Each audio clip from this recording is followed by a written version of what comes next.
Mungu wetu ni Mungu wa matendo makuu. Mungu wetu ni Mungu anayefanya matendo ya ajabu sana. Haleluya. Haleluya kanisa. Haleluya. Yes. Katika kanisa letu tunao watu ambao tunawaita ushuhuda wanaotembea.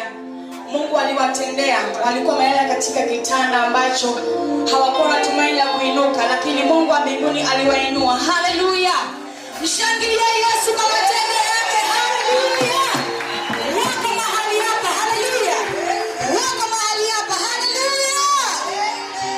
Lakini pia katikati yetu tunao wanawake ambao Bwana aliwatendea muujiza kupata watoto katika madhabahu hii.